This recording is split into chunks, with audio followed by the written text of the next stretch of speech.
अस्सलामुअलैकुम स्टूडेंट्स। आज हम educational leadership and management course code 8605 का यूनिट 2 पढ़ेंगे। इस यूनिट में हम जानेंगे कि स्कूल या किसी भी एजुकेशन इंस्टीट्यूट को चलाने के लिए मैनेजमेंट का क्या रोल होता है। ये सिर्फ पेपर वर्क नहीं बल्कि प्लानिंग, लीडरशिप और टीम वर्क का एक कंप्लीट प्रोसेस है। Meaning of basic elements of management. Management has two meanings. तो स्टूडेंट, मैनेजमेंट का मतलब दो तरह से समझा जा सकता है। As people, as a progress. As people यानी वो लोग जो प्लानिंग और डिसीजन मेकिंग करते हैं, जैसे प्रिंसिपल या एडमिनिस्ट्रेटर। एज अ प्रोसेस वो तमाम काम जो एक इंस्टीट्यूशन को स्मूथली चलाने के लिए किए जाते हैं, जैसे planning, organising, staffing, directing, coordinating, controlling, budgeting, decision making, leadership, human relations, problem solving, motivation, communication. ये सब टास्क मिलकर मैनेजमेंट का प्रोसेस बनाते हैं। अब जो की एलिमेंट है मैनेजमेंट का, नंबर 1 क्या है? प्लानिंग। प्लानिंग का मतलब होता है पहले से तय कर लेना कि क्या काम कब और कैसे होगा, टीचर्स को क्या पढ़ाना है, एग्जाम कब होंगे, स्कूल का रिजल्ट कैसे इम्प्रूव होगा। Number 2, organising. ऑर्गेनाइजिंग का मतलब है हर काम और हर शख्स को सही जगह और जिम्मेदारी देना कि कौन सी टीचर कौन सी क्लास को पढ़ाएगी, लाइब्रेरी और लैब्स का सेटअप कैसा होगा, एनुअल फंक्शन के रोल्स किसको मिलेंगे। Number 3, staffing. स्टाफिंग का मतलब होता है सही लोगों को सही काम देना, स्कूल में क्वालिफाइड टीचर्स को हायर करना, एडमिन और सपोर्ट स्टाफ अपॉइंट करना, ट्रेनिंग और वर्कशॉप्स अरेंज करना।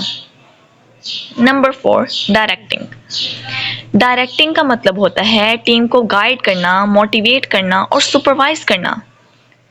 प्रिंसिपल अपने टीचर्स को डायरेक्शन देता है, जो टीचर्स हैं वो स्टूडेंट को गाइड करते हैं। Number 5, coordinating. सब डिपार्टमेंट्स, लोगों और एक्टिविटीज़ को एक साथ स्मूथली चलाना। Number 6, controlling.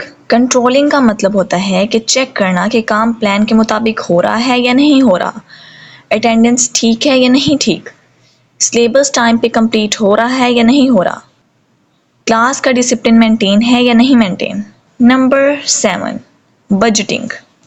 बजटिंग का मतलब होता है कि पैसों का सही इस्तेमाल करना, कि कितने पैसे किस चीज़ पे लगेंगे।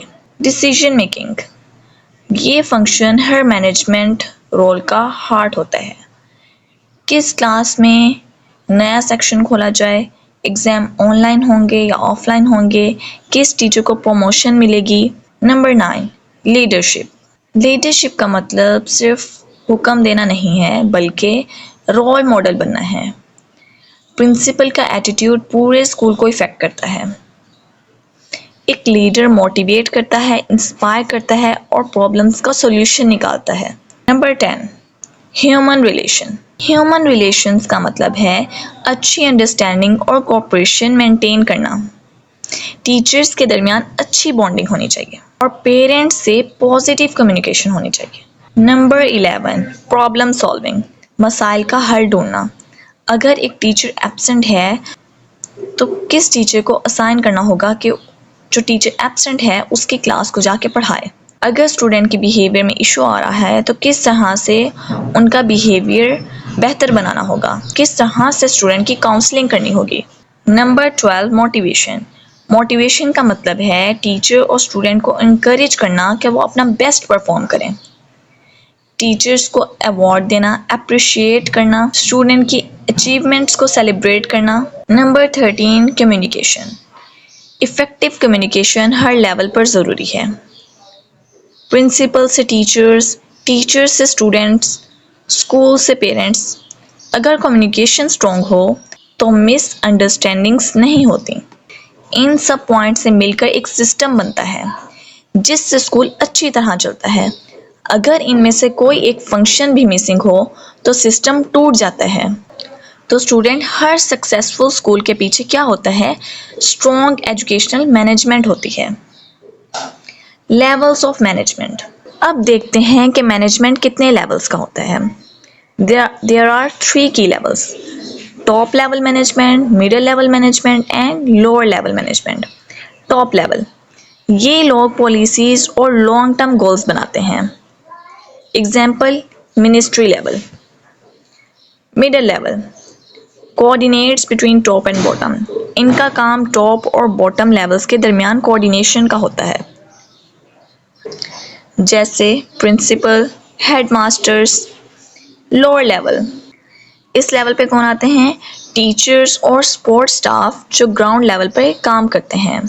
यानी हर लेवल का अपना रोल है और कोऑर्डिनेशन से ही स्कूल अच्छी तरह चलता है। Concept of management in a broader sense. Students, management सिर्फ एक इंस्टीट्यूशन तक लिमिटेड नहीं, ये हर ऑर्गेनाइजेशन में होती है। ब्रॉडर सेंस में मैनेजमेंट 3 लेवल्स पर होती है। Number 1 administration, number 2 supervision, number 3 execution. Number 1 administration मतलब इंतज़ाम। एडमिनिस्ट्रेशन का काम होता है प्लानिंग और पॉलिसी बनाना।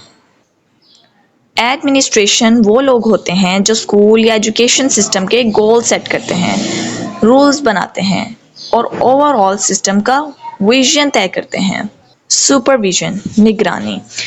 सुपरविजन का काम होता है देखना कि जो प्लान बना है वो सही से फॉलो भी हो रहा है या नहीं हो रहा।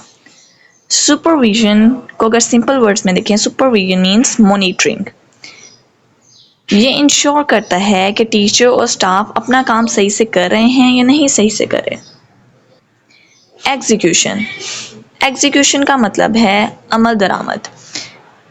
जो प्लान बनाया गया है उसे असल में अमल में लाना। सिंपल वर्ड्स में अगर देखें तो एग्जीक्यूशन का मतलब है जो भी डिसीजन और प्लान्स बनाए गए हैं उनको डे टू डे एक्शंस में अप्लाई करना।